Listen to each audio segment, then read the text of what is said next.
નમસ્કાર. રામાયણ ઇન્સ્ટિટ્યૂટના સ્ટુડન્ટ્સની સંઘર્ષ ગાથામાં હું આપ સૌનું ફરીથી એકવાર સ્વાગત કરું છું. તાજેતરમાં જ જે લેવાયેલી ગૌણ સેવા પસંદગી મંડળ દ્વારા હિસાબનીસ અને ઓડિટરની જે પરીક્ષા હતી એમાંથી 241 કેડર્સ સિલેક્શનમાંથી આપણા 150 સ્ટુડન્ટ્સનું જ્યારે સિલેક્શન થતું હોય ત્યારે ગુજરાતમાં હાહાકાર મચી ગયો હતો, એવી સ્થિતિ સર્જાઈ હતી. જેમ કે એમાંથી 150માંથી આપણી વચ્ચે છે કંડોડિયા પ્રકાશ, જેમણે પહેલી જ કોમ્પિટિટિવ એક્ઝામની પરીક્ષા આપેલી હતી અને એમાં એમને ભવ્ય સફળતા મળેલી છે. તો આપણે એની સંઘર્ષ ગાથા કઈ રીતે એમને આગળ વધારી એ આપણે પ્રકાશ પાસેથી જ જાણીએ. પ્રકાશ, તમને તો પહેલા ખૂબ ખૂબ અભિનંદન કે તમારે પહેલી જ પરીક્ષા અને આટલી સારી સફળતા પ્રાપ્ત કરી છે તમે. તો તમે કઈ રીતે ઓડિટરની પરીક્ષાની તૈયારી કરી તે આપણા બાળકો સમક્ષ રજૂ કરો.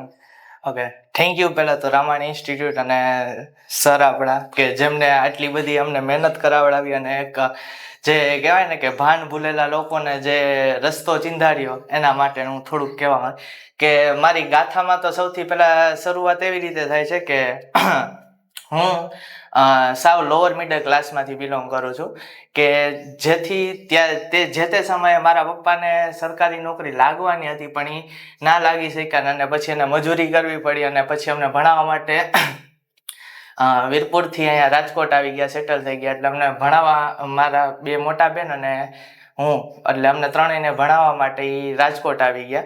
પછી અમે ત્રણે એમ કહેવાય ને કે ના બધા હોશિયાર હતા. મારા બે બેન પણ ટીચર છે, પ્રાઇવેટમાં એ ભણાવતા કે જેના કારણે પછી ધીરે ધીરે થોડું ઘણું મને એમ થયું કે હું ભણાવું. અને સ્ટાર્ટિંગમાં તો શરૂઆતમાં તો એવું થતું હતું કે પપ્પાએ ઘણો બધો સંઘર્ષ કરેલો કે જેના કારણે કે અમે એમ કહેવાય ને કે ફેમિલીઝમાં હાવ લોઅર મિડલ ક્લાસમાંથી આવતા એટલે સમાજનું થોડું ઘણું સાંભળવા પણ મળતું. અને મારે 1 વર્ષ વહેલો હું ભણવામાં હતો એટલે જેના કારણે એમ થતું કે મમ્મી પપ્પાની ઉંમર વધતી ગઈ ને હજી ભણ્યા જ રાખે છે અને કાંઈ નોકરી એટલી બધી કરતો નથી ને કમાઈને દેતો નથી. પછી તોય મારા પપ્પા કે ભલે કે કાંઈ વાંધો નહીં, તું ભણ, જ્યાં સુધી મારા પગ હાલશે ત્યાં સુધી હું તને ભણાવીશ. પછી મેં 12th પૂરું કર્યું એટલે મેં વિચાર્યું કે મેં કીધું હવે પપ્પાને ખર્ચો ઉપાડવા દેવો નથી. એટલે 12th પછી મેં પાર્ટ ટાઈમ જોબ કરવા માટે મિરેકલ અકાઉન્ટિંગ સોફ્ટવેર મારે શીખવો હતો એટલે એ મેં શીખ્યો ABC ક્લાસીસમાંથી. પછી ત્યાં જ સરને જરૂર પડી કે અમારે ટીચરની જરૂર છે અને તું હોશિયાર છો તો તું અહીંયા આવતો રહે. એટલે ત્યારથી લઈને આજ સુધી મેં બેચલર પૂરું કર્યું, માસ્ટર પૂરું કર્યું, મેં મારા સ્વખર્ચે પૂરું કરેલું છે. અને એમાંય જે એ સર છે એના માટે હું બહુ આભારી રહીશ કે જે અત્યારના સમય પ્રમાણે એવા સર મળવા તમને અત્યારે બહુ અઘરા છે. કારણ કે એને મને અત્યાર સુધી હાલ સુધી મને કોઈ પણ વસ્તુની એને ના નથી પાડી. અને ઇવન અમારા જે સ્કૂલના HOD છે કે જેમના લીધે હું અહીંયા છું કે એ લોકો કે હું ત્યાં પ્રાઇવેટ જોબ કરું છું છતાંય મને જો એટલો સપોર્ટ આપતા જે અતુલ વોરા સર કે જેની પાસે જ હું ભણ્યો અને પછી એ જ સ્કૂલમાં હું અત્યારે ભણાવું છું. અને એ હું એના સાથે સબ્જેક્ટ પાર્ટનરમાં છું.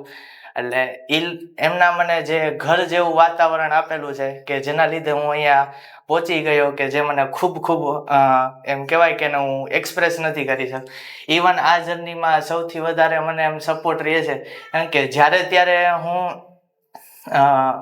એમ મારું માસ્ટર પત્યું પછી હું કોલેજમાં ભણાવવા માટે અપ્લાય કર્યું પણ હું કોઈ પણ કન્ડિશનથી ઓલરેડી હું એક પાછળ પહોંચી ગયો હતો કે જેથી હું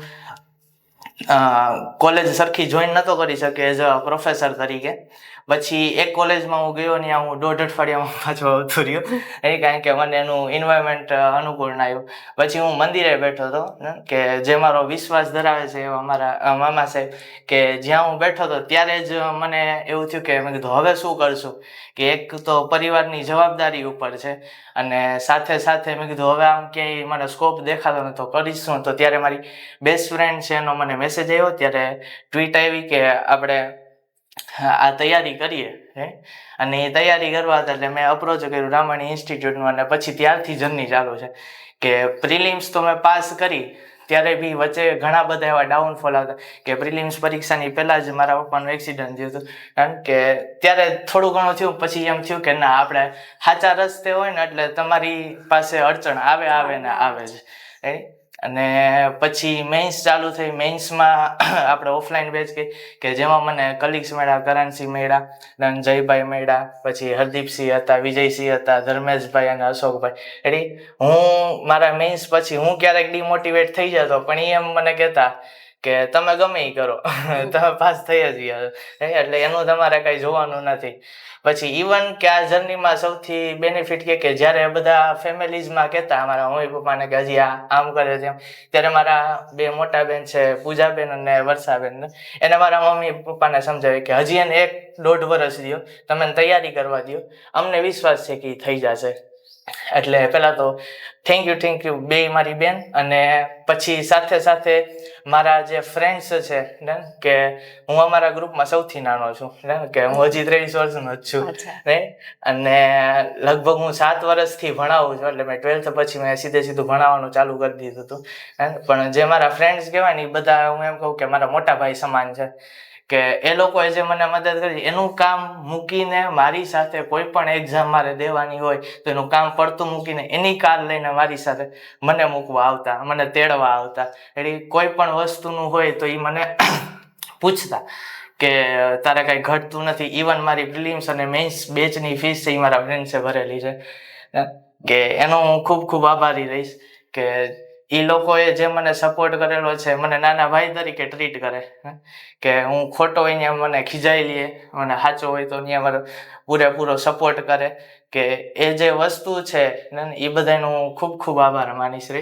કે હવે હું એક વસ્તુ એ કહેવા માંગુ કે જેટલા છે એટલાનું બધાને યાદ કરી અને હું એકવાર થેન્ક યુ કહી દઉં કે સૌથી પહેલાં તો મારા ભગવાન, પછી જે મને આ આંગળી ચીંધાડી કે આપણે આ પરીક્ષા કરશું એવી મારી બેસ્ટ ફ્રેન્ડ, પછી મારા મમ્મી પપ્પા, મારી બે બેન પૂજાબેન અને વર્ષુબેન, પછી અમારા HOD અતુલ સર, ક્લાસીસના સર વાછાણી સર.